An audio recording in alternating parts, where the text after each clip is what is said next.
삼성그룹 이재용 부회장이 구속영장 실질 심사를 앞두고 대국민 호소문을 발표했습니다. 대기업과 관련한 현 정권의 수사를 보면 과거 조선시대 국문현장이 떠오릅니다. 죄가 나올 때까지, 아니 죄를 스스로 자백할 때까지 그치지 않던 고문이죠. 질병이 발견되면 질병 부위만 제거하면 되는데 질병이 발견되지 않으니까 질병이 나올 때까지 수술하겠다는 것과 같습니다. 삼성을 괴롭히는 사람들의 주장과 논리를 보면 거의 사기 수준입니다. 오글티를 보고 오글거리는 오를 범하지 않을까 심히 걱정입니다. 삼성이 우리 경제를 지배하고 있다는 초딩 수준의 말들을 합니다. 전 세계 나라들이 그 나라의 대표 기업을 육성하기 위해 얼마나 많은 노력을 하고 있습니까? GDP의 절반을 차지하고 있는 기업도 많고 룩셈부르크 같은 소국에서는 아르셀로미탈이라는 철강 기업이 GDP보다 훨씬 많은 돈을 전 세계에서 벌고 있습니다. 룩셈부르크 국민들이 1인당 11만 달러가 넘는 세계 1위의 국민소득을 자랑하는 이유입니다. 삼성 이재용 회장이 구속되면 이 회장이 역점을 가지고 추진하던 비메모리 반도체 사업이나 배터리 사업은 추진력을 잃게 될 것입니다. 막대한 투자를 해야 하는 사업들이기 때문이죠. 황금알을 낳는 거위의 배를 갈랐던 거위 주인의 어리석음을 깨달아야 합니다. 기업 하나를 키우는 것이 얼마나 어려운지요. 귀족 노조의 발목 잡혀서 반기업 정책을 쏟아내고 있는 문재인 정권입니다. 이재용 부회장의 대국민 호소문을 한번 읽어드리겠습니다. 삼성이 위기입니다. 이 위기를 극복하려면 무엇보다 경영이 정상화되어야 합니다. 이를 위해 부탁의 말씀을 드립니다.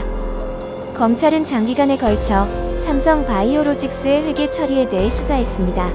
그리고 적법 절차에 근거한 검찰 수사 심의 절차가 진행 중임에도 불구하고 이재용 부회장 등 전현직 임원들에 대해 전격적으로 구속영장을 청구했습니다.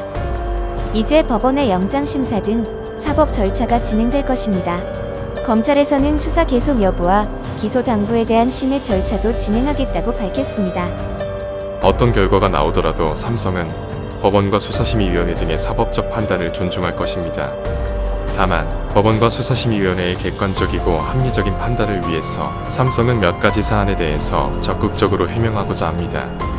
최근 일부 언론을 통해 사실 여부가 확인되지 않거나 출처 자체가 의심스러운 추측성 보도가 계속되고 있고 그 중에는 유죄 심증을 전제로 한 기사들까지 있기 때문입니다. 이러한 기사들로 인해 삼성과 임직원들이 감당해야 하는 피해가 적지 않습니다. 사실에 근거하지 않은 무리한 보도를 자제해 주셨으면 합니다. 삼성물산과 제일모직의 합병은 관련 법 규정과 절차에 따라 적법하게 진행되었습니다. 삼성바이오로직스의 회계 처리 역시 국제회계 기준에 맞게 처리되었습니다. 합병 성사를 위해 시세를 조정했다는 보도 역시 사실에 기반하지 않은 것입니다. 이러한 기사들은 객관적 사법 판단을 왜곡시킬 우려가 있을 뿐 아니라 삼성은 물론 우리 경제의 미래를 위해서도 결코 바람직하지 않은 것입니다. 코로나19 사태가 장기화되면서 우리 경제는 한치 앞을 전망할 수 없는 상황입니다. 이런 상황을 극복하는 주역이 되어야 할 삼성이 오히려 경영의 위기를 맞으면서 국민들께 심려를 끼쳐드리고 있습니다. 부끄럽고 송구스러운 마음입니다. 지금의 위기는 삼성으로서도 일찍이 경험하지 못한 것입니다. 장기간에 걸친 검찰 수사로 인해 정상적인 경영은 위축되어 있습니다.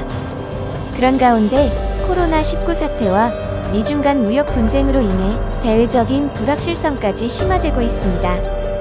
이 위기를 이겨내기 위해서 삼성의 임직원들은 최선을 다할 것입니다. 아울러 한국 경제의 위기를 극복하는 데에도 최대의 노력을 경주할 것입니다. 삼성이 그 역할을 수행할 수 있도록 도와주시기 바랍니다. 삼성의 경영이 정상화되어 한국 경제의 새로운 도약을 위해 매진할 수 있도록 길을 열어주시기 바랍니다.